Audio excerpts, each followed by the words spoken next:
আসসালামু আলাইকুম।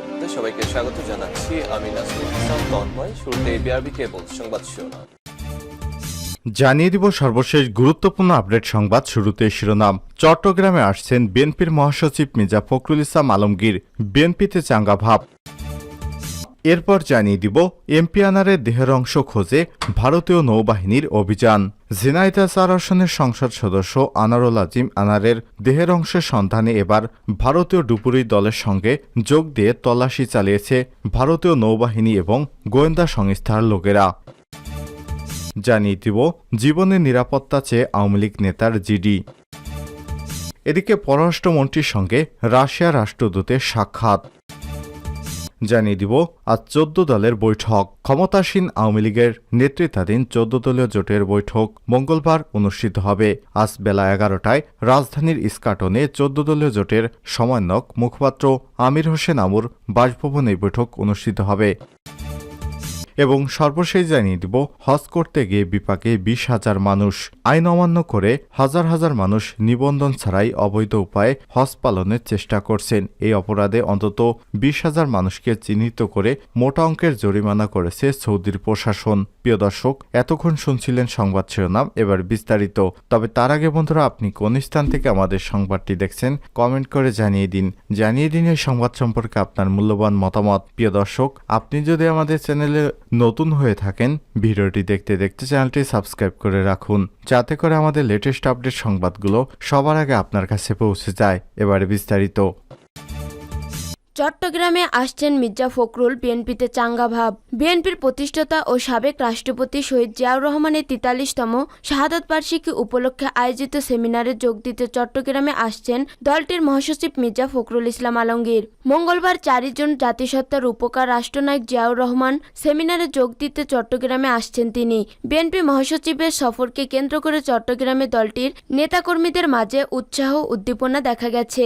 দলীয় সূত্রে জানা গেছে, মঙ্গলবার বিকেল ৩টায় নগরীর institute of engineers Bangla IEB Chattogram মিলন আয়তনে নাগরিক সমাজের সংগঠন চট্টগ্রাম ফোরামের উদ্যোগে এক সেমিনার ও আলোচনা সভা অনুষ্ঠিত হবে। সেখানে প্রধান অতিথি থাকবেন মির্জা ফখরুল। সেই সেমিনারে বুদ্ধিজীবী ও পেশাজীবীরা বক্তব্য রাখার কথা রয়েছে। মঙ্গলবার সেমিনার সফল করার লক্ষ্যে গত ২ জুন বিকালে নগরীর একটি রেস্টুরেন্টে এক প্রস্তুতি সভা অনুষ্ঠিত হয়। সভায় মঙ্গলবার আইইবি চট্টগ্রাম কেন্দ্রে চট্টগ্রাম ফোরামের সেমিনার ও আলোচনা সভা সফল করার আহ্বান জানানো হয়। চট্টগ্রাম নগর বিএনপির দপ্তরের দায়িত্বপ্রাপ্ত মোহাম্মদ ইদ্রিস আলী কালবেলাকে বলেন, বিএনপি মহাসচিবের উপস্থিতিতে অনুষ্ঠিত এই সেমিনার অত্যন্ত শান্তিপূর্ণ ও সুন্দর পরিবেশে সফল করার জন্য সার্বিক প্রস্তুতি গ্রহণ করা হয়েছে। এরই মধ্যে প্রস্তুতি সভা অনুষ্ঠিত হয়েছে। মহাসচিবের সফরকে কেন্দ্র করে দলীয় নেতাকর্মীদের মাঝে ব্যাপক উৎসাহ উদ্দীপনা দেখা গেছে। এমপি আনারের দেহ অংশের খোঁজে ভারতীয় নৌবাহিনীর অভিযান। ঝিনাইদহ ৪ আসনের সংসদ সদস্য আনারুল আজিম আনারের দেহ অংশের সন্ধানে এবার ভারতের নৌবাহিনীকে সঙ্গে নিয়ে তল্লাশি চালাচ্ছে গোয়েন্দারা। সোমবার ৩ জুন দুপুরের পর আনারের মাথা ও দেহাংশের খোঁজে কৃষ্ণমাটির বাগজোলা খালে নৌবাহিনীর সদস্যরা তল্লাশি শুরু করে। সঙ্গে রয়েছে দুর্যোগ মোকাবেলা বাহিনী ও কলকাতা পুলিশের অপরাধ তদন্ত বিভাগের সিআইডি সদস্যরা। ওই খালে কসাই জিহাদকে নিয়ে এর আগেও কয়েকবার অভিযান চালায় পুলিশ। সঙ্গে নেওয়া হয় দুর্যোগ মোকাবেলা বাহিনীর ডুবুরিদের। বিভিন্নভাবে তল্লাশি চালিয়েও সেখান থেকে কিছু উদ্ধার করা সম্ভব হয়নি। এমপি আনারের মরদেহ টুকরো টুকরো করে বেশ কিছু অংশ ওই খালে ফেলা হয়েছিল বলে বদ্ধমূল ধারণা কলকাতা সিআইডির। খালের পানি নোংরা ও ঘোলা এবং কাদামাটি ভর্তি থাকায় উন্নতর প্রযুক্তি ব্যবহার করলে হাড় বা মাথার খুলির অংশ উদ্ধার হতে পারে বলে মন্তব্য করেছে তারা। তাই ভারতের নৌবাহিনী ও কোস্টগার্ডের প্রযুক্তি ব্যবহার করে সিআইডি তল্লাশি চালানোর আবেদন করে বলে খবর দেয় ভারতীয় গণমাধ্যমগুলো। সেই অনুমতি মেলার পর নৌবাহিনীর সঙ্গে যৌথ অভিযানের প্রস্তুত শুরু হয়ে গেছে বলে সিআইডি সূত্রের খবর। এ সময় সঞ্জীবা গার্ডেন্সের একটি ফ্ল্যাটে নেওয়া হয় কলকাতা গ্রেপ্তার কসাই জিহাদ হাওলাদারকে।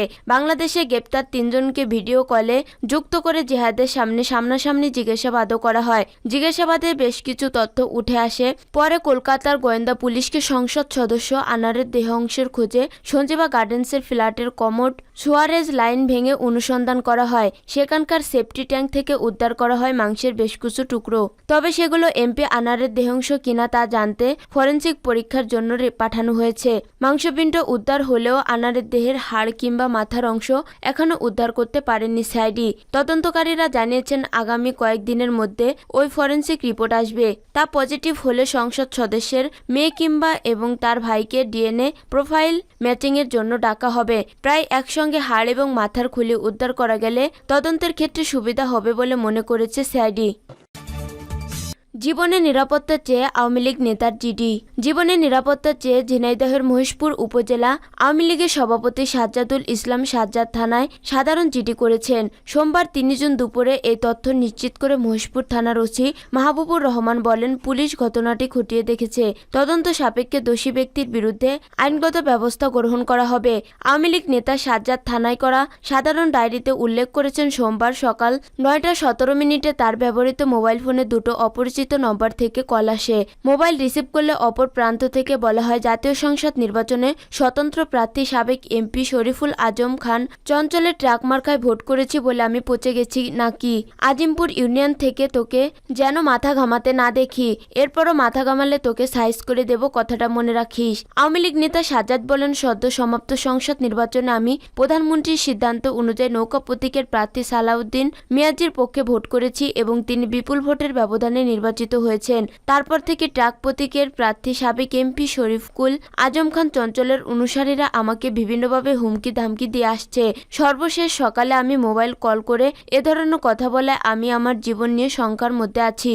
এ ব্যাপারে সাবেক এমপি শরীফুল আজম খান চঞ্চলের ভাই মেয়র আব্দুর রশিদ বলেন, দোবালিয়া বিলে বালু তুলে বিক্রি করার জন্য গত ২ জুন এসিল্যান্ড অফিসে ওপেন ডাক হয়। সেখানে সভাপতি সাজ্জাদুল ইসলাম সাজ্জাদ ও সাধারণ সম্পাদক সুলতানুজ্জামান লিটন প্রস্তাব বিস্তারিত করে দুজনে ভাগাভাগি করে নেয়। সুলতানুজ্জামান লিটনের বালু বিক্রি করে দিয়েছে এবং সাজ্জাদের অংশের বালু গাদা সেখানে পড়ে রয়েছে।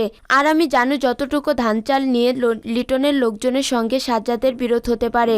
এখানে সাবেক এমপি চঞ্চলের লোকজন তো ওই ওপেন ডাকে অংশই নেননি। বালুর বিষয়টি সম্পর্কে আওয়ামী লীগের সাধারণ সম্পাদক সুলতানুজ্জামান লিটন জানান, মেয়র যে কথা বলেছেন এসব কথা সত্য না। বালু উঠিয়েছে আমাদের ভাতিজা ছাত্রলীগ নেতা রিজাউল ইসলাম।